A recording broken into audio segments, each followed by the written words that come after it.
Hello dear students, welcome to फिकेम academy. Start करते हैं अपनी पुरानी क्लास से लेकर के, जिसमें हमने पढ़ा था करंट इलेक्ट्रिसिटी में पहला टॉपिक इलेक्ट्रिक करंट को लेकर के। उसमें फार्मूला आया था हमारा I equals to I instantaneous. वैसे तो नॉर्मली Q अपॉन T आया था, बट हमने आई इंस्टेंटेनियस भी पढ़ा, D Q upon D T, है ना, D Q upon D T. और एक और पढ़ा तुमने I average, Q final minus की इनिशियल वाला, I average delta Q upon delta T. और अगर यही टाइम जो डेल्टा टी देख रहे हो, अगर यही बहुत छोटा हो जाए, टेंस टू जीरो पहुंच जाओ, तो आप एवरेज से इंस्टेंटेनियस पर पहुंच जाते हैं और आप D Q upon D T बात करते हैं। क्लियर है यहाँ से? अगर आपको मान लो Q as a function of time T दिया हो, ठीक है, Q as a function of time T given हो, जैसे 4/2t², ऐसे कोई क्वेश्चन हो और आपसे पूछ ले इंस्टेंटेनियस करंट, तो आप तुरंत क्या करोगे? आई इक्वल टू डायरेक्ट लगाओगे D Q upon D T, और आपके पास सीधा आंसर आने वाला है 2 2 4t। आप पूछ ले कितने सेकंड पर, तो 0 सेकंड पे 0 एम्पियर। जब टाइम ही नहीं है तो करंट ही नहीं है, लेकिन 1 सेकंड पे क्या एम्पियर है? 4 एम्पियर, और 2 सेकंड पे 8 एम्पियर। ऐसे आप आंसर बताते जा सकते हैं। क्लियर है? क्लियर है ना? और अगर मान लो इसी क्वेश्चन को घुमा दे, वापस कर दें आपके लिए, और आपसे कहते हैं कि जैसे आपने बताया 1 सेकंड में हमारे पास 4 एम्पियर की करंट, बट चार्ज के बारे में बात करें, 1 सेकंड में कितना है आपके पास? 2t² का, है ना। तो इस 4t² को अगर आप बनाना चाहें कि सर हमारा चार्ज हमें वापस लौटाओ, तो डी क्यू इक्वल टू क्या लिखोगे? I D T. अरे लिखोगे कि नहीं लिखोगे? D Q equal to I D T, और आई डी टी, आई आपके पास कितना है? मान लो सपोज दैट 4t। अरे देखो, तो वही तो रिवर्स कर रहा हूं मैं, वही तो रिवर्स कर रहा हूं कि और कुछ कर रहा हूं? 4t, और क्या लिखोगे? dt, और इंटीग्रेशन करोगे तो क्या होगा? वही चीज पलट के लौट आएगा। इंटीग्रेशन लगाओगे तो ये खत्म होगा, q इक्वल टू कितना आ जाएगा? Again 2t²। चेक कर लो, आएगा कि नहीं आएगा? तो इस तरीके से अवकलन करके आप करंट बता दिए, और समाकलन करके आपने चार्ज बता दिया। इसी चीज का ध्यान रखना है जो कल के लास्ट न्यूमेरिकल में करना था, ठीक है। तो क्या करना है, अगर I बताना हो तो आप D Q by D T लेते हैं, और अगर डी क्यू बताना हो, मतलब चार्ज बताना हो, ठीक है, चार्ज बताना हो, तो आप क्या करते हो? इंटीग्रेशन लेते हो। इंटीग्रेशन में ये डी खत्म हो जाएगा और आप लिखोगे आई डी टी।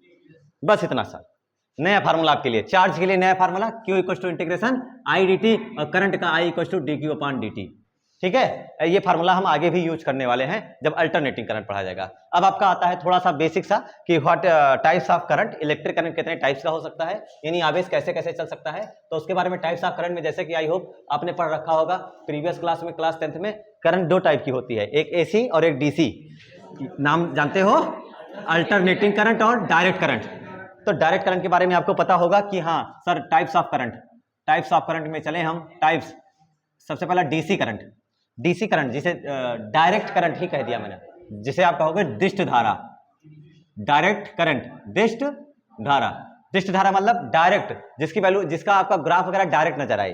कहने का मतलब क्या है कि जैसे मान लो कोई ग्राफ बना दिया मैंने, ये कोई ग्राफ बना दिया, और इस ग्राफ में मान लो करंट की वैल्यू यहाँ पर, पोटेंशियल की वैल्यू या करंट की वैल्यू आपको यहाँ 5 एम्पियर दिख गई। अब ये 5 एम्पियर लगातार बना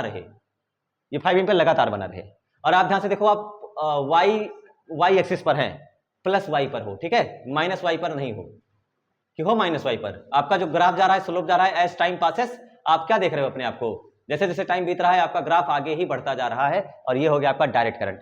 और डायरेक्ट करंट कैसा है? डायरेक्ट एंड स्टेडी दोनों है, अस्थाई भी है, कांस्टेंट भी है, रुकी हुई धारा है, इसका मान कभी बदल नहीं रहा है। ये ऐसे भी हो सकता है, ये ऐसे भी, ऐसे भी हो सकता है, ऐसे बदलने वाली करंट, बदलने वाली, यस। इसमें ये भी डीसी है, ये कैसे डीसी हो गया? ये तो बदल रही है। तो डायरेक्ट करंट का मतलब क्या होता है, उसको अच्छे से क्लियर करते हैं। डायरेक्ट करंट ये नहीं होता है कि वैल्यू बदले ना, डायरेक्ट करंट वो होता है जिसकी डायरेक्शन ना बदले। अगर प्लस में चल रही है तो प्लस में ही चलती रहे हमेशा, माइनस में चल रही हो तो माइनस में ही चलती रहे हमेशा, फ्लक्चुएट कर सकती है, कम ज्यादा हो सकती है।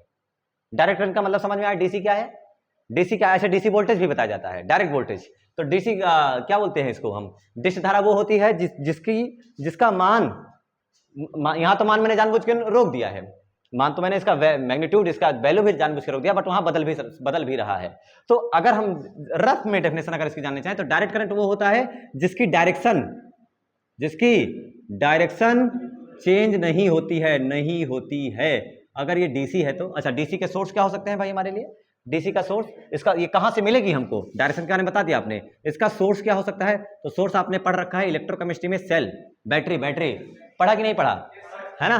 तो वही सेल हम यहाँ पर पढ़ने वाले हैं और बहुत अच्छे से हम उसको सेल को सीरीज और पैरेलल कॉम्बिनेशन पढ़ने वाले हैं, वो आगे पढ़ेंगे। बट इसका सोर्स हमारे पास क्या होने वाला है, डायरेक्ट करंट का। सेल बैटरी जो घरों में स्टेबलाइजर वगैरह के लिए, वो इन्वर्टर वगैरह के लिए बैटरी लगाई जाती है, वो डायरेक्ट आपके जो मोबाइल में बैटरी लगी हुई है वो सब डीसी वोल्टेज वाले सोर्सेस हैं, वो डायरेक्ट करंट देते हैं। अब चलते हैं आगे, आपका एसी। एसी का मतलब होता है अल्टरनेटिंग करंट, जिसे आप कहते हो प्रत्यावर्ती धारा। प्रत्यावर्ती धारा। अब अल्टरनेटिंग करंट किसे कहा गया भाई, ऐसी करंट अल्टरनेट करे, जिसकी अल्टरनेट का मतलब क्या हुआ, एक के बाद एक, एक के बाद एक, ऐसा कुछ आपको लूप मिले, ऐसा ध्यान से देखो, ऐसा कुछ लूप मिले, एक एक एक फिर एक, ऐसा कुछ मिलने वाला हो। ठीक, अब ध्यान से देखो, आप एक टाइम पर y प्लस में हो और एक टाइम पर y अगले टाइम पर y माइनस, फिर y प्लस में, फिर आप y माइनस में, यानी आपकी आधी साइकिल प्लस में है, आधी साइकिल नेगेटिव है, फिर आधी साइकिल पॉजिटिव, फिर आधी साइकिल नेगेटिव। और ध्यान से देखो, आपका मैग्नीट्यूड भी लगातार बदल रहा है, मैक्सिमम हुआ, फिर धीरे धीरे घट रहा है, देखो जीरो हुआ, फिर धीरे धीरे घट रहा है, फिर देखो यहाँ पर मैक्सिमम हो, मिनिमम हुआ, फिर आपका बढ़ के जीरो हो रहा है। तो इस हिसाब से अगर आप ध्यान से देखो तो एक बार मैक्सिमम, एक बार मिनिमम, और आपका एक कितनी बार जीरो, 2 बार जीरो, तो 2 बार करंट जीरो हो गई अपने एक साइकिल में। तो इसे ऐसे करंट्स हो जिसकी वैल्यू यानी मैग्नीट्यूड, मान और डायरेक्शन दोनों बदला करे समय के साथ। और कैसे रूप से, एकांतर क्रम में। एक अगर पहला पॉजिटिव है तो अगला वाला जस्ट आपके क्या रहने वाला है, नेगेटिव। एकांतर का मतलब ही होता है अल्टरनेटिंग क्रम में, ठीक है। तो एकांतर क्रम में इसमें आप क्या कहेंगे, magnitude and direction, magnitude and direction, ठीक है। डायरेक्शन क्या होता है, दोनों डायरेक्शन, इसमें क्या होता है, डायरेक्शन चेंज नहीं लिखा, इसमें डायरेक्शन चेंज होती है, इसमें चेंज होता रहता है। और ऐसी करंट को आप कहते हो अल्टरनेटिंग करंट। इसके लिए सोर्स के बारे में अगर हम बात कर लें कि इसके लिए सोर्स क्या दिया जाता है हमारे पास, तो इसके लिए आपके पास सोर्स होने वाला है ट्रांसफार्मर। क्या चीज, ट्रांसफार्मर। लेकिन ट्रांसफार्मर तो बनाता तो नहीं है, transformer is a converter only, ठीक है। वो एक कन्वर्ट करने का काम करता है, हाई वोल्टेज वाले को लो वोल्टेज में, है ना। तो इस तरीके से स्ट्रॉन्ग करंट को वीक करंट में कन्वर्ट करने का काम करता है। तो कौन हो सकता है, डायनेमो जनरेटर, नाम ही है इलेक्ट्रिक जनरेटर, विद्युत जनित्र। क्लास 10th में पढ़ाया गया था, तो क्या लिख सकते हो यहां पर, इलेक्ट्रिक जनरेटर, ठीक है। ये हो गया आपका इलेक्ट्रिक जनरेटर। तो ये हो गया आपका एसी और डीसी के बारे में। और यहां पर जो अगर आप बहुत, मैं यही बता देना चाहूंगा, आप याद रख लीजिए, इसमें देखो आप जहां तक कोई साइकिल बना ही नहीं रहे हो, एक चक्र क्लोज लूप जैसा कुछ बन ही नहीं रहा, इसमें कुछ टाइम बाद बना, एक चक्कर पूरा हुआ, इसमें ऐसा चक्र जैसा कुछ भी पूरा चक्र लगाओगे, इसमें साइकिल लगेगी कि नहीं लगेगी, इसमें साइकिल, डीसी करंट में साइकिल नहीं लगती है। और जब साइकिलें नहीं लगाओगे, मतलब चक्र ही नहीं लगाओगे, नंबर ऑफ टर्न्स ही नहीं होंगे, तो फ्रीक्वेंसी कितनी होगी, जीरो की इनफाइनाइट, जीरो। अच्छा, अनंत साइकिल मारेगी, अनंत चक्कर मार रही है, जीरो। इसकी फ्रीक्वेंसी कितनी होती है, frequency of a DC current, DC मतलब डीसी ही होता है, डीसी करंट नहीं बोलते। Frequency of DC zero, but frequency of AC not equal to zero. Clear हुआ, है ना। डीसी की फ्रीक्वेंसी जीरो होती है, इसीलिए ट्रांसफार्मर काम नहीं करता इसके ऊपर। क्लियर हुआ ये बात। अब चलते हैं थोड़ा सा और टॉपिक को लेकर, ठीक है। जैसे कि बच्चों ने पूछा 1 एम्पीयर की डेफिनेशन, आइए बताते हैं 1 एम्पीयर की डेफिनेशन। तुम लोगों को क्या लगा, मैं नहीं बताऊंगा। I equal to Q upon T. अगर हमें sir t equal to 1 second करूं, t equal to 1 second, I equal to, लेकिन हमें क्यू कितना, ये कितना करना है, 1 एम्पियर, तो फिर क्यू भी कितना होना पड़ेगा, 1 कूलाम। तो I इक्वल टू हो गया, I इक्वल टू कितना आ जाएगा, 1 कूलाम पर second, are you can say 1 ampere, ठीक है। तो आप क्या कह सकते हो कि 1 सेकंड में, पर सेकंड में, किसी, आपके पास 1 सेकंड है केवल, ओनली यू हैव 1 सेकंड, और 1 सेकंड में आपके पास कोई वायर है, कोई तार है, और इस तार से 1 सेकंड में कितने चार्ज फ्लो करके निकल जाते हैं। जैसे मान लो आप ये क्रॉस सेक्शन ले लो, ये क्रॉस सेक्शन, ये अनुप्रस्थ परिच्छेद का क्षेत्रफल है, ठीक है। यहां ले लो, यहां से 1 सेकंड में 1 सेकंड में अगर 1 कूलाम पास करके जा रहा है, 1 सेकंड में कितना, 1 सेकंड में अगर 1 कूलाम चार्ज इसको पार करके जा रहा है, तो आप कहेंगे कि यहां पर करंट कितना है, 1 एम्पियर। तो क्या कहोगे, number of charge if 1 coulomb है, 1 कूलाम आवेश लेकर रखे हो। The value of charge is 1 coulomb is passing from cross sectional area in 1 second, this is known as 1 ampere current. इसे बोलते हैं 1 एम्पियर की धारा। कैसे कहते हैं 1 एम्पियर की धारा? अगर किसी अनुप्रस्थ परिच्छेद से 1 सेकंड में 1 कूलाम का आवेश बहता है तो हम ये कहते हैं कि उसके अंदर 1 एम्पियर की धारा बह रही है। ठीक है, 1 सेकंड में कितना कूलाम बह रहा हो? 1 एम्पियर की धारा। इसको इलेक्ट्रॉन के बेसिस पर पूछा जाता है अगर, कि बताओ 1 एम्पियर की धारा इलेक्ट्रॉन के बेसिस पर, तो सब जानते हो कि 1 कूलाम को बनाने में, 1 कूलाम आवेश को बनाने में कितने इलेक्ट्रॉन आपको चाहिए भाई? 1 कूलाम को बनाने में, वेरी गुड, 1 कूलाम को बनाने में हमको चाहिए 6.25 इंटू 10⁻18 इलेक्ट्रॉन चाहिए सर हमको। 18 होता है इलेक्ट्रॉन, इतने इलेक्ट्रॉन चाहिए। अब सोचो 1 कूलाम आवेश को बनाने में इतने इलेक्ट्रॉन चाहिए, तो आप ये कह सकते हैं कि हमारे पास अगर सर कोई क्रॉस सेक्शन, कोई तार ले रखा है हमने, तो अगर इसमें से 1 सेकंड में इतने इलेक्ट्रॉन का अगर फ्लो करा ले गए हम, 1 सेकंड में इलेक्ट्रॉन से धड़ाक से निकल गए, तो आप कह दोगे कि बस ये तार कितनी करंट होल्ड करके बैठ गई? 1 एम्पियर की। इसमें से 1 एम्पियर की धारा चल गई। बात समझ आई ना? तो करंट को ऐसे बता सकते हो 1 कूलाम के बेस पर कि 1 सेकंड में सर 1 कूलाम आवेश चला जाए, 1 कूलाम चार्ज चला जाए, या फिर 1 सेकंड में 6.25 इंटू 10⁻18 इलेक्ट्रॉन का फ्लो हो जाए उस क्रॉस सेक्शनल एरिया से, तो इसे भी 1 एम्पियर का करंट कहा जाता है। बात क्लियर हो गई सबको? अब इसमें जो सबसे खास बात ध्यान देने वाली बात वो क्या है कि इसमें जब करंट के फ्लो की बात आती है तो आवेश चलता रहता है, आवेश चलता है क्योंकि इलेक्ट्रोडायनेमिक्स है। तो इस चीज का ध्यान रखना कि जितना चार्ज इधर से बाहर निकलेगा, जितना चार्ज इधर से बाहर निकलेगा, इतना मान लो इतना इलेक्ट्रॉन बाहर निकला, उसी टाइम पर इतना ही चार्ज जितना बाहर निकला इतना ही चार्ज इधर से एंटर भी करेगा। ऐसा नहीं है कि केवल निकलता ही निकलता चला जाए और एंटर कुछ करे ही ना, तब तो एक बार ये तो बहुत चार्ज हो जाएगा। जितना चार्ज बाहर निकल रहा है उसी टाइम पर उतना ही चार्ज क्या हो रहा है? अंदर एंटर कर रहा है। और इस वजह से इसके अंदर बताओ चार्ज सेम है कि चेंज हो रहा है? नेट चार्ज 0 है। बताओ क्या नेट चार्ज 0 होने वाला है? मतलब नेट चार्ज पर कोई इफेक्ट नहीं, जितना बाहर निकला उतना ही उसी टाइम पर क्या हो गया? एंटर कर गया। और इस हिसाब से आप क्या कहते हैं कि क्यू नेट जो रहने वाला है वो आपका कांस्टेंट रहने वाला है, आई मीन 0 रहने वाला है। और 0 रहने वाला है तो इस दौरान भी अंदर के बारे में अगर बात करोगे तो जो आपकी वायर है वो न्यूट्रल रहने वाली है, उदासीन रहने वाली है। बट सर अगर हम छू लें तो हमें फेंक देती है। उसका रीजन है क्योंकि अंदर कुछ नहीं होता है, कंडक्टर के ऊपर चार्ज फ्लो करता है, अंदर चार्ज फ्लो नहीं करता। पढ़ा है हम लोगों ने, है ना, इलेक्ट्रोस्टैटिक्स ऑफ कंडक्टर में भर भर के यही सारे टॉपिक्स पढ़ाए गए हैं। क्लियर हो गया सबको? अभी भी आपका जो कंडक्टर है कैसा रहने वाला है? अंदर से न्यूट्रल रहने वाला है, क्योंकि जितना इलेक्ट्रॉन अंदर कूदा, मैं 1 एम्पियर चलाने चल रहा हूं तो कहा ठीक है, तुरंत तू आया तो तुरंत मैं निकला, बात बराबर। डिस्प्लेसमेंट नाम सुना का? डिस्प्लेसमेंट ऐसा कुछ यहां पर हो रहा है। इस हिसाब से आपका करंट को लेकर के सारे दिक्कतें खत्म हो गई हैं। अब आप लेकर के चलते हैं अगला, और हम उसको देखते हैं कि कैसे किसी कंडक्टर में, अच्छा करंट के बेसिस पर मैटर कितने टाइप का होता है? करंट के बेसिस पर 2। कौन कौन सा?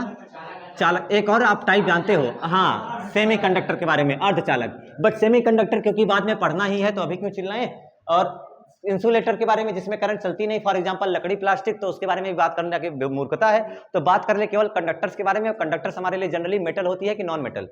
मेटल होती है। तो हम बात करें अगर कंडक्टर्स के बारे में तो मन में एक ही सवाल आता है, एक ही ख्याल आता है कि सर कंडक्टर्स मतलब मेटल, चालक मतलब धातु, है कि नहीं है? जैसे कि कॉपर, जैसे कि सिल्वर, कॉपर सिल्वर ये सब है ना, इनकी सबकी कंडक्टिविटी बहुत अच्छी, सबसे ताकतवर कंडक्टिविटी, चालकता।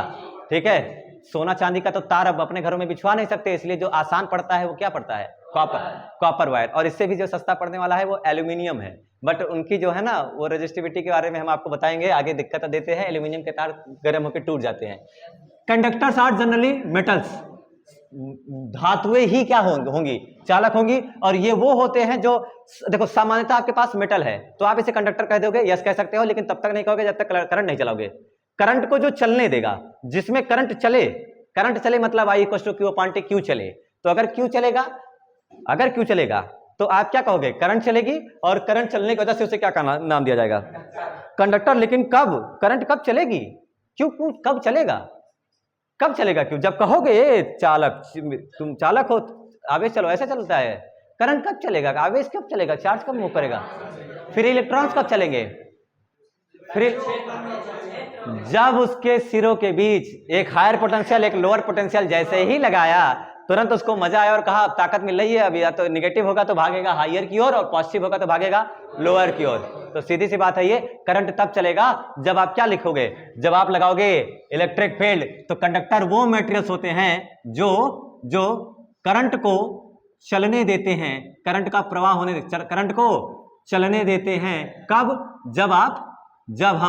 जब आप इलेक्ट्रिक फील्ड लगाते हैं। When you applied electric field on क्या बोलते हैं, edges of और क्या बोल सकते हैं, corners of a conductor, if current flows, current मतलब free electrons flows, then we can say that the material is conductor। चालक वो है जिसमें अगर इलेक्ट्रिक फील्ड लगाने पर विद्युत का प्रवाह हो। इलेक्ट्रिक फील्ड लगाने पर याद करो, हम लोगों ने लास्ट उसमें किसी एक केस में पढ़ा था, परावैद्युत प्रभाव, डाइलेक्ट्रिक कांस्टेंट, उसमें बताया था, याद करें। डाइलेक्ट्रिक कांस्टेंट में क्या बताया था, डाइलेक्ट्रिक पावर, परावैद्युत सामर्थ्य में क्या बताया था, इलेक्ट्रिक फील्ड बढ़ाते जाओ और उसके अंदर प्लस माइनस आता जाता रहता है। और एक टाइम ऐसा आता है कि बस अब कहता है अब और नहीं, क्योंकि अब जैसे इलेक्ट्रिक फील्ड लगाओगे ये सब टूट जाएगा और मैं कंडक्टर के जैसा बिहेव करने लग जाऊंगा, क्योंकि मेरे अंदर पॉजिटिव नेगेटिव जो बॉन्ड बन के बैठे हैं सब टूट जाएंगे, तो मूव करने लग जाएगा। और चार्ज मूव किया तो कंडक्टर हो गया। और उसका नाम, डाइलेक्ट्रिक को कंडक्टर बनाने की यही सबसे बढ़िया टेक्निक है। एयर के लिए 3 × 10⁻⁶ वोल्ट पर मीटर आती है। तो जो इलेक्ट्रॉन जो करंट को चलने देता है हमारे लिए, वो क्या, और वो भी कब, जब आप इलेक्ट्रिक फील्ड लगाते हैं, उसे क्या कहा गया है, चालक, कंडक्टर कहलाते हैं, चालक कहे जाते हैं। ठीक है, चालक कहे जाते हैं। अब चालक में कौन चलता है, नंबर 1 खास बात, चालक में कौन चलेगा, इलेक्ट्रॉन या फिर परमाणु नाभिक या फिर मतलब एटम न्यूक्लियस, या फिर आप कहेंगे कि फ्री इलेक्ट्रॉन। ये आपके पास न्यूक्लियस है जिसमें पॉजिटिव है और कुछ क्या प्रोटॉन और न्यूट्रॉन दोनों हैं, और ये आपके पास सेल्स हैं जिसमें अंदर बैठे हुए 2 इलेक्ट्रॉन्स हैं, बाहर मान लेते हैं 1 इलेक्ट्रॉन्स है। आप किसे फ्री इलेक्ट्रॉन्स कहोगे, इन दोनों को, ये दोनों फ्री इलेक्ट्रॉन है। जो सबसे outer most shell, valence shell में इलेक्ट्रॉन बैठे हैं, उन्हें आप कैसा इलेक्ट्रॉन कहोगे, फ्री इलेक्ट्रॉन। क्यों? क्योंकि ये फ्री इलेक्ट्रॉन ही है वो जो भविष्य में शायद ही इलेक्ट्रिक फील्ड लगाने पर थोड़ी बहुत ये चल सकते हैं। ये चल सकते हैं तो आपको क्या मिलने वाली है, करंट। यानी दिमाग में एक बात सेट हो चुकी है कि कंडक्टर्स में धारा का प्रवाह, आई का फ्लो, आई धारा का प्रवाह किसके वजह से होता है, इलेक्ट्रॉनों की वजह से नहीं, फ्री इलेक्ट्रॉन्स की वजह से होता है। फ्री इलेक्ट्रॉन करते हैं, धारा का प्रवाह कौन करता है, फ्री इलेक्ट्रॉन करते हैं। और क्या खास बात याद रखनी है, ये तो चला गया, सोचो क्या इसके ऊपर पॉजिटिव चार्ज आएगा कि नेगेटिव चार्ज आएगा, ये चला गया, ये करंट फ्लो करा रहा है, तो अरे अपनी कक्षा छोड़ के ही तो जा रहा है, तो ये कैसा हो जाएगा, पॉजिटिव हो जाए। तो ये क्या ये चलेगा या ये रुका रहेगा, ये तो रुका रहेगा, मेटेलिक बॉन्ड से बंधे हुए हैं, है ना, ये तो रुके रहने वाले हैं। तो ये सब क्या रहते हैं, आई का फ्लो, फ्री इलेक्ट्रॉन्स करते हैं। और मूव, इलेक्ट्रिक फील्ड अप्लाई करने पर मूव भी कौन करेगा, फ्री इलेक्ट्रॉन, यही मूव करेंगे। क्या लिख सकते हो यहां पर, इलेक्ट्रिक फील्ड लगाने पर on applying electric field only free electron moves.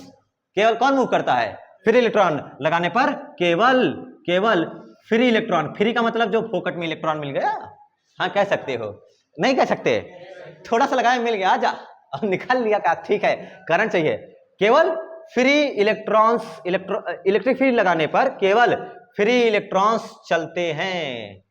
तो कौन रुका रहता है, क्या पेरेंट न्यूक्लियस, जो जनक परमाणु आप कह सकते हैं, जनक नाभिक, ऐसे क्या बोलते हैं इसको, अस्थाई नाभिक, दाता परमाणु, है ना, डोनर एटम। अरे डोनर एटम नहीं कह सकते, डोनर एटम है ना, ये कह सकते हो, क्योंकि ये ऐसा परमाणु है जिसने क्या दिया है आपको, इलेक्ट्रॉन। तो आप क्या कहते हो, डोनर एटम, दाता परमाणु। कौन सा डोनर, इसने हमें, ये प्लस हो जाएगा ना डोनर एटम, ये कैसा नेचर का होगा, पॉजिटिव। क्या ये स्टेबल रहते हैं, अस्थाई रहते हैं। ये दोनों बातें किसी कंडक्टर को लेकर के जो हमें पता होनी चाहिए थी। ठीक है, डोनर एटम जो हमें इलेक्ट्रॉन्स दे देते, जब इलेक्ट्रॉन चला गया तो उसे डोनर एटम कहते हैं, वो स्टेबल रहते हैं, अपनी जगह पर रुके रहते हैं, वो मूव नहीं करते हैं। इस हिसाब से कंडक्टर के बारे में ये बात आपकी क्लियर होती है। चलते हैं आगे हम किसी कंडक्टर के अंदर अब चल करके कि कैसे, हाँ भाई अगर ये चलाने ही लग गए हैं, इलेक्ट्रिक फील्ड वगैरह लगा ही दिए, तो क्या क्या आपके विचार हैं कंडक्टर। चलिए अगला टॉपिक लेकर चलते हैं, चालक में विद्युत धारा यानी इलेक्ट्रिक करंट। अब करंट भी चलाने लग जाओगे, इलेक्ट्रिक करंट इन कंडक्टर, कि किसी कंडक्टर में, अब कंडक्टर की प्रॉपर्टी सब पढ़ चुके हैं हम लोग कि सर कंडक्टर वो होता है जिसमें कौन चलने के लिए काबिल होता है? फ्री इलेक्ट्रॉन्स, मुक्त इलेक्ट्रॉन चलने के लिए काबिल होते हैं। कौन नहीं चल पाता? नाभिक, हाँ, दाता परमाणु, न्यूक्लियस जो है, जिसने उस इलेक्ट्रॉन को आजाद, जिसने वो बलिदानी दिया, वो वहीं बैठा रहता है और उसके गम में बैठा रहता है, लेकिन इंतजार भी करता रहता है उधर से कोई आएगा भी। आता है कि नहीं आता है? तो बात बराबर हो जाती है। और अंदर नेट चार्ज 0 बना रहता है। तो अंदर कैसा रहने वाला है? न्यूट्रल या चार्ज्ड? न्यूट्रल। तो इलेक्ट्रिक करंट इन कंडक्टर, किसी कंडक्टर के अंदर क्या हाल होता रहता है? बिल्कुल ये ऐसी ही बात है जैसे कि आपके लिए करंट के अंदर, सॉरी, कंडक्टर के अंदर बताओ, एक इलेक्ट्रॉन है, दो या कई सारे? एक इलेक्ट्रॉन थोड़ी है अंदर, इसके अंदर तो कई सारे इलेक्ट्रॉन होंगे, कई सारे कूद रहे होंगे। और अब बात करते हैं नॉर्मल इसके लिए, ठीक है, फ्री इलेक्ट्रॉन मॉडल के लिए। पहला हम लोग पढ़ लेते हैं कैसा चीज इसमें, फ्री इलेक्ट्रॉन मॉडल, ठीक है। मुक्त इलेक्ट्रॉन मॉडल क्या कहता है हमको, कि क्या बताता है मुक्त इलेक्ट्रॉन मॉडल? सोचो, नॉर्मल एट रूम टेम्परेचर, कमरे के ताप पर अगर पढ़ो इसको, केवल कमरे के ताप पर, तो रूम टेम्परेचर पर क्या इस समय कुछ ना कुछ सारे मेटल्स के पास रूम टेम्परेचर की वजह से कुछ ना कुछ एनर्जी होगी उनके पास कि नहीं होगी? रूम टेम्परेचर इस समय कितना होगा? लगभग 27-28, मतलब 25 डिग्री, इतना तो होगा ही। तो इस समय 25-27 degree Celsius at room temperature, जो कि हम कंसिडर कर लेते हैं NTP, normal temperature and pressure वाला, है ना। तो ये अगर हम इसको लेकर के पढ़ें तो eight normal temperature NTP 27 degree Celsius पर पढ़ रहे हो। कितने पर? 27 डिग्री सेल्सियस पर हम ये पढ़ने चल रहे हैं कि हमारा कंडक्टर जो है सर हमने ले रखा है, और जो कि 27 डिग्री सेल्सियस पर पढ़ने चल रहे हैं। अब इसके कारण थर्मल एजिटेशन होगा इसमें अंदर, तो क्या कुछ ना कुछ उसमें ऊर्जा होगी इनके इलेक्ट्रॉनों के पास, जो भी फ्री इलेक्ट्रॉन्स हैं। ये देखो, ये पॉजिटिव वाले ये बैठे हैं और इनके पास ये वाला इलेक्ट्रॉन है फ्री इलेक्ट्रॉन, तो कुछ ना कुछ होगा कि नहीं होगा? ये अरे होगा भाई, कि नहीं होगा? होगा। और ये कुछ ना कुछ ऐसे कूद रहे हैं भाई, ये कूद रहे हैं, बढ़िया टहल रहे हैं। फिर इलेक्ट्रॉन्स के बारे में बात करो, एक इलेक्ट्रॉन आपने ऐसे ले लिया और ये माइनस है, और उसमें ऊर्जा ड्यू टू थर्मल एजिटेशन ये कूद रहे हैं, इधर उधर इधर उधर ऐसे कूद रहे हैं, वापस यहां पहुंच गए, या जैसे भी हो गया।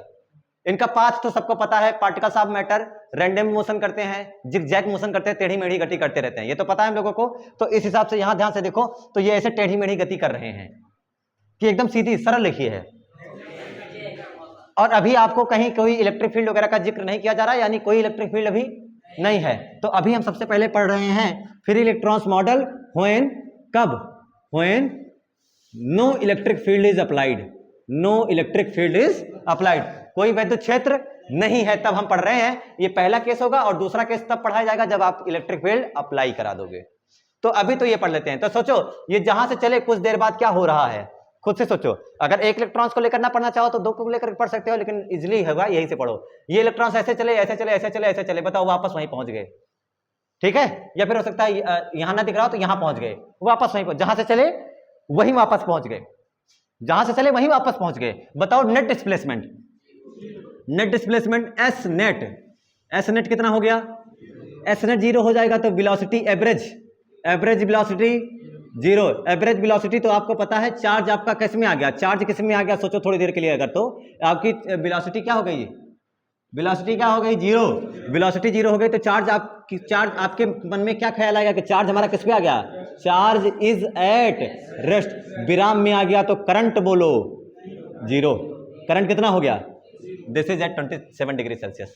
ये वो है जो 27 डिग्री सेल्सियस पर होता रहता है। करंट कितना है? नॉर्मल कंडक्टर जाकर के छू लो, लोहे का जब चाबी लेकर के जाते हो ताला खोलने, तो लोहे का ताला होता है, वो झटका उठा के फेंक नहीं देता। क्यों? क्योंकि भी एवरेज कितना है? 0, और इसलिए करंट कितना है अंदर? 0, इसीलिए वो कोई करंट नहीं मिल रहा है। बट अंदर इलेक्ट्रॉन मूव कर रहे हैं, उनका क्या चीज 0 है? Average velocity. और एवरेज कौन सा वेलोसिटी? थर्मल वेलोसिटी, औसत ऊष्मीय वेग। क्या चीज? एवरेज थर्मल वेलोसिटी, औसत ऊष्मीय वेग। क्या चाल 0 है? क्या चाल 0 है? क्या चाल 0 है? नेवर, चाल तो 0। क्या दूरी 0 होगी? क्या डिस्टेंस कभी 0 हो सकती है? अगर वो चल रहा है तो डिस्टेंस कभी 0 हो ही नहीं सकती, तो चाल 0। तो इस चीज का ध्यान में रखते हुए पढ़ना है कि ये एजम्पशंस, ये जो थ्योरी हम पढ़ रहे हैं किसको लेकर के? डिस्प्लेसमेंट और वेलोसिटी को लेकर के पढ़ा जा रहा है। तब ये बताया जाता है कि करंट, कंडक्टर के अंदर कोई फील्ड, मतलब कोई करंट नहीं फ्लो होता। कब? एट 27 डिग्री सेल्सियस पर, नॉर्मल टेम्परेचर पर भाई, रूम टेम्परेचर पर आराम से ये कंडक्टर बैठे हुए हैं, इनको कोई दिक्कत नहीं है। क्लियर है सबको ना? ये पॉइंट क्लियर है? उसमें एस नेट यानी एवरेज टोटल आप डिस्प्लेसमेंट कह सकते हो, एवरेज डिस्प्लेसमेंट 0 है, औसत उसमें वेग 0 है, इसलिए चार्ज हमें रेस्ट पर नजर आया, और चार्ज रेस्ट पर नजर आया तो हमने कह दिया सर जो हमारी एवरेज करंट भी है वो भी क्या हो गई है, 0 हो गई है। लीजिए सेफ हो गया। अब लेकर के चल, अब अगला क्या है, तो करंट चाहिए होगा ना, करंट चाहिए होता है तो क्या करते हो, बस ऐसे तार जोड़ देते हो और करंट मिलने लग जाता है, कि कहीं ना कहीं बैटरी वगैरह भी लगाते हो। बैटरी मतलब क्या पोटेंशियल लगा रहे हो, जानेंगे बैटरी के बारे में बहुत अच्छे से, तो पोटेंशियल वगैरह लगाते हैं। और पोटेंशियल के बारे में थोड़ा बहुत बैटरी के बारे में बता देना चाहूंगा। यहां से आपने लगाया वो बैटरी पैनासोनिक वाली, पैनासोनिक प्रचार भी हो गया, पैनासोनिक वाले देखें और प्रमोट करें, ठीक है। पैनासोनिक नहीं लिखूंगा, फीकैम की बैटरी है, PHYC स्पेलिंग ही भूल गया, ठीक है। अब फीकैम की बैटरी लगाया मैंने अपनी कंपनी की। अब जानते हो सब लोग सूरमा बैटरी होगी एकदम दमदार बैटरी, कभी ना इंडूरा सेल, कभी ना मरने वाली। अब सोचो क्या इसके चारों ओर फील्ड आएगा कि नहीं आएगा, एक पॉजिटिव सेल होगा, दूसरा, समझ नहीं आ रहा तुमको ये चीज।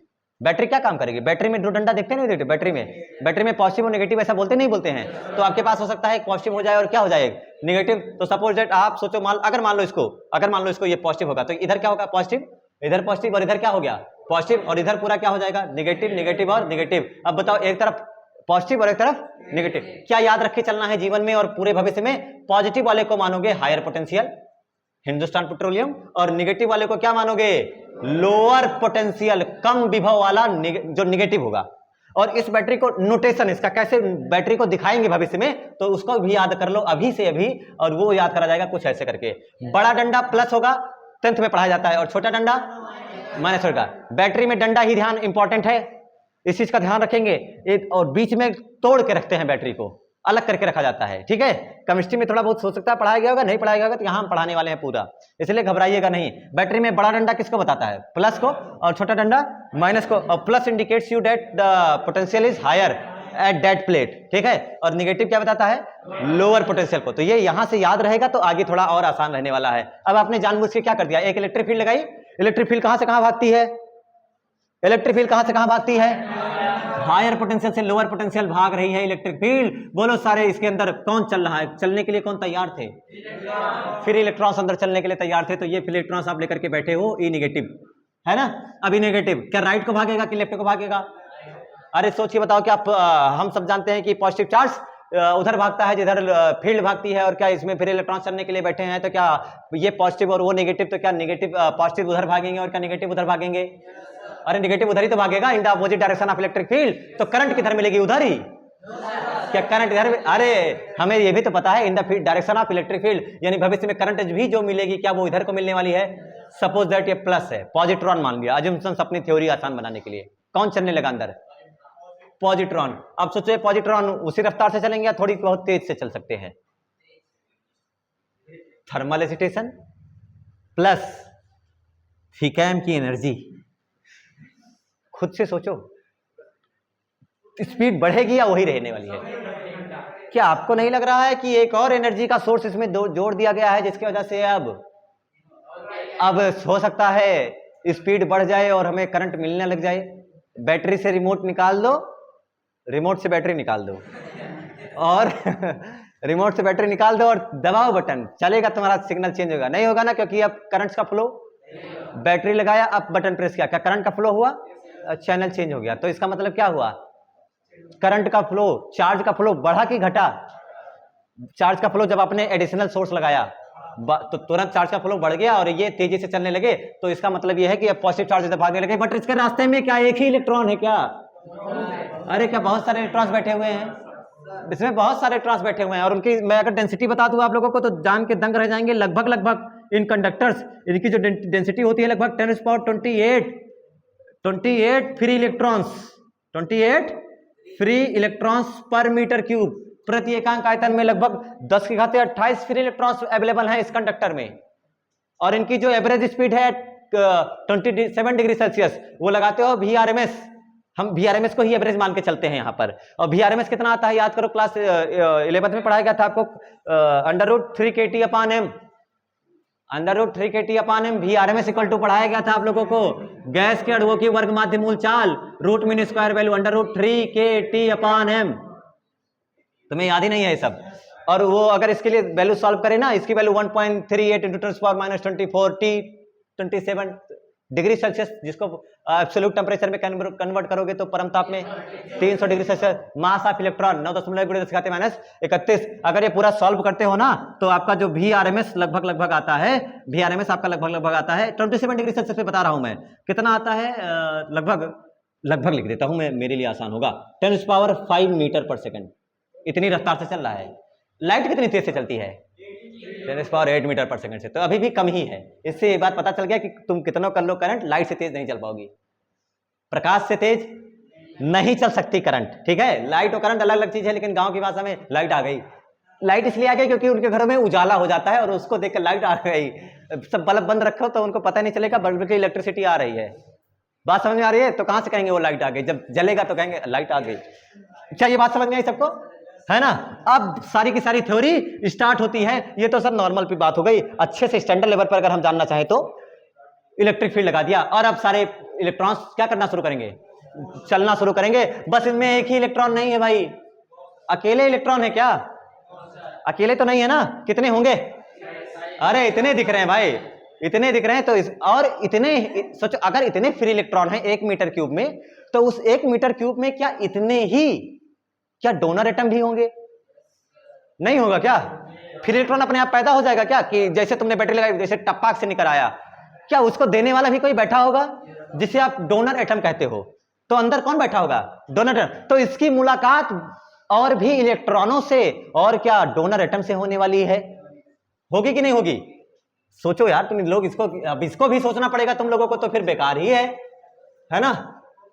सोचो, अगर आपके पास कोई कंडक्टर है तो उस कंडक्टर में चलने के लिए फ्री इलेक्ट्रॉन्स तो अवेलेबल हैं ही, लेकिन उनको और भी इलेक्ट्रॉनों से सामना करना पड़ेगा। अगर हम मान लें थोड़ी देर के लिए, अगर क्या मान लें कि सब पॉजिटिव हैं, क्या है? सब पॉजिट्रॉन हैं, पॉजिट्रॉन। हम ये अपनी सुविधा के लिए बना रहे हैं और बढ़िया से। क्या वाकई में ऐसे होते हैं सजावट के रूप में सुंदर सुंदर, या फिर आड़े टेढ़े जैसे तुम्हारी सोच है ना? तुम सीधा कभी नहीं सोचते हो, बहुत सीधा सोचते हो तुम लोग। जितने सीधे हो उतने जलेबी जितना कि अमरती जितना। हाँ, ये हो गया। ये इलेक्ट्रॉन है कि पॉजिट्रॉन? ये इलेक्ट्रॉन है कि पॉजिट्रॉन? हम अपनी स्टडी को आसान बनाने के लिए इलेक्ट्रॉन के बजाय क्या ले लिया? पॉजिट्रॉन। और इधर लगाया बड़ा डंडा, इधर लगाया छोटा डंडा। क्या ये पॉजिटिव हो जाएगा, ये नेगेटिव हो जाएगा? क्या इलेक्ट्रिक फील्ड हो जाएगी? क्या सारे पॉजिट्रॉन उधर भागने लग जाएंगे?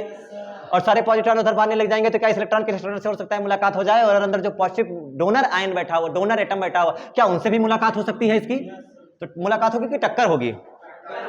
टक्कर होगी, कोलिजन होगा। यानी अब अंदर क्या होने वाली है? टक्कर। और इस टक्कर में क्या उनको चलने के लिए रोका जाएगा कि चलने के लिए इजाजत दी जाएगी? ये सब क्या करेंगे? उनको रेजिस्ट करेंगे या सपोर्ट करेंगे? ये सब ये रेजिस्ट का मतलब रोकना, विरोध करेंगे। और विरोध करेंगे तो यहां से आपकी क्वांटिटी समझाई जाती है, जिसे आप रेजिस्टेंस के नाम से जानते हो। जैसे क्या कहा जाता है? रेजिस्टेंस। तो ये कंडक्टर की वो प्रॉपर्टी है जिसे रेजिस्टेंस कहा जाता है। और रेजिस्टेंस आपको कहां से आया? जो अंदर के बैठे हुए हैं मटेरियल्स, अंदर के अपने ही आपको रोकते हैं। देखो अब तुम्हें मोटिवेशन मिला होगा। अपने ही क्या कर रहे हैं? रेजिस्ट करते हैं। जब जान जाएगा कि अगला आगे बढ़ रहा है तो पकड़ के खींचने लगे, जाओ ना। रेजिस्टेंस समझ में आया? रेजिस्टेंस समझ नहीं आया तुमको? ये रेजिस्टेंस समझ आया? तो इसे कहा गया, क्या कहा गया? रेजिस्टेंस के नाम से जाना गया। अब इनको जब चलाओगे तो क्या होगा? इनकी टक्कर होगी। तो यहां पर आपको सबसे पहली चीज पढ़ाई जाती है, जब आप विद्युत क्षेत्र अप्लाई कर देते हो, क्या चीज लिखना शुरू करते हैं? जब इलेक्ट्रिक फील्ड लगाया जाता है, electric field when we apply electric field लगाई जाती है तो क्या होगा बताओ? जब इलेक्ट्रिक फील्ड लगाई जाएगी तो क्या होगा?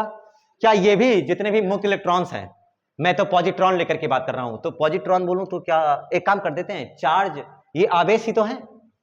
अरे यही पॉजिट्रॉन ही क्या चार्ज को लेकर के चल रहे हैं? चार्ज कैरियर के नाम से इसे कह सकते हो।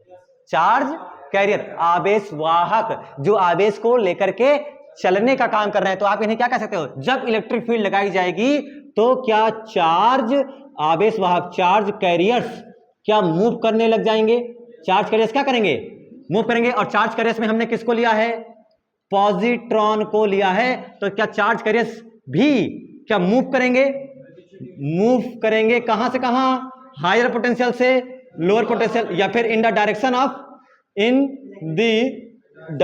ऑफ इलेक्ट्रिक फील्ड की डायरेक्शन में मूव करेंगे। तो आप एक बात भी कह सकते हैं कि उनको अपने ही रोकेंगे। ये बहुत सारे अंदर पॉजिटिव बैठे हैं, इवन इलेक्ट्रॉन्स भी बैठे हुए हैं, तो आप क्या कहेंगे, ये charge carriers CC, charge carriers. अब पढ़ रहे होगे तो तुम्हें समझ में आएगा। ये चार्ज कैरियर्स क्या डोनर एटम से डोनर एटम से दाता परमाणु से क्या कॉलिजन करेंगे? कॉलिजन का मतलब टक्कर, कॉलिजन करेंगे। अब कॉलिजन करेंगे और इस हिसाब से हम 2-3 और प्रॉपर्टीज को पढ़ने वाले हैं जिसको अलग अलग से कहा जाता है। तो ये हो गया, फ्री इलेक्ट्रॉन मॉडल के नाम से जाना जाता है। ठीक है, हाँ इधर आप लोग उतारते रहिए, बाकी मैं और शुरू कर रहा हूं। ठीक है, अभी सुनो, अभी तो लेक्चर पूरा बाकी ही है। ये तो आपको बस कॉन्सेप्ट बताया जा रहा है ताकि आपके दिमाग में एक एक बात बैठती चली जाए। अब एक्सप्लेन करना शुरू करते हैं। सबसे पहले पढ़ाया जाता है, खुद से सोचो, ध्यान से, रुको, समझो ध्यान से। यहां पर ये इलेक्ट्रॉन किसी एक को टारगेट बनाया जाए। अच्छा, क्या सब ऐसे ही तो भागेंगे ना? अरे पॉजिटिव में बेटा, in the direction of electric field, सब ऐसे भागेंगे। तो क्या करंट भी ऐसे भागेगी? करंट ऐसे नहीं भागेगी, करंट भी ऐसे भागेगी। अब ये जब ऐसे भाग रहे हैं तो रास्ते में इसकी क्या मुलाकात हुई? इसकी किससे मुलाकात हो रही है? खुद से सोचो। ये इलेक्ट्रॉन ये पॉजिटिव वाले से, ये इससे टक्कर हुई, ये इससे टक्कर हुई, चला यहां से और इससे टक्कर हुई। इससे टक्कर होने के बाद उसकी सारी वेलोसिटी खत्म, अरे जीरो कर दिया भाई, रुक गया भाई, टक्कर हुआ। लेकिन वो फिर भी क्योंकि इलेक्ट्रिक फील्ड अप्लाई करी गई है, समझो, ठीक है। फ्री इलेक्ट्रॉन्स हैं, नाम ही है फ्री इलेक्ट्रॉन्स, घर के बहाए हुए इलेक्ट्रॉन्स जिनकी कोई वैल्यू ना हो, क्योंकि ये छोड़ चुके हैं। जैसे इलेक्ट्रिक फील्ड थोड़ी सी लगाई गई, ये छोड़ चुके हैं, तो ये दोबारा उससे जाकर के मिल नहीं सकते। टक्कर होती जरूर है, लेकिन ये तुरंत क्या कर दिया जाता है, ये आगे की ओर इनको प्रोसीड करा देता है और जाकर के दूसरे से टक्कर कर लेते हैं। क्या खुद से सोचो, यहां से यहां तक वो आराम में रहा और यहां से यहां तक आराम में रहा। क्या फ्री रहा यहां से यहां तक कि नहीं रहा? यहां से यहां तक फ्री रहा, लेकिन यहां जुड़ा, लेकिन अब जैसे जुड़ने की कोशिश किया, लेकिन इलेक्ट्रिक फील्ड ऑलरेडी लगी हुई है, तो तुरंत उसने क्या किया, कहां जुड़ लिए, निकल, तुरंत इसको बाहर कर दिया। खुद से सोचो, फ्री इलेक्ट्रॉन्स ही तो थे बैलेंस सेल के, जिसमें थोड़ा सा फील्ड लगाया तो तुरंत कूद के भाग लिए। तो जब फील्ड लगी हुई है तो ये जुड़ पाएगा परमानेंट उससे? नहीं, जुड़ने की कोशिश तो करेगा, लेकिन तुरंत इलेक्ट्रिक फील्ड लगी हुई है और तुरंत उसको भगा देगी। इसका मतलब है ये लगातार लेकिन यहां से यहां तक ये आराम में रहा, स्वतंत्रता पूर्वक चला। यहां से यहां तक कैसे चला? स्वतंत्रता पूर्वक आराम में चला। इसको कहा जाता है, क्या ये रास्ता और ये रास्ता एक, डिस्टेंस 1 और क्या डिस्टेंस 2, क्या ये दोनों डिस्टेंस जो है, क्या ये आराम के डिस्टेंस है इसके लिए? बाकी ये सब कैसे डिस्टेंस है? टक्कर के लिए। तो दो कॉन्सिक्यूटिव कोलिजन्स में ये जो डिस्टेंस ट्रेवल कर रहा है D1 एंड D2, अगर मैं इसका मीन ले लूं, माध्य ले लूं, क्या D1 प्लस D2, और औसत लोगे तो किससे डिवाइड करोगे? बाई 2, और इसको कहा जाता है लैम्डा से कहा जाता है। ये लैम्डा क्या चीज है? इस लैम्डा को कहा गया क्योंकि ये क्या है, ध्यान से देखो, क्या ये वो दूरियां हैं, क्या ये वो डिस्टेंसेस हैं जिसमें वो फ्री रहा? कैसा रहा?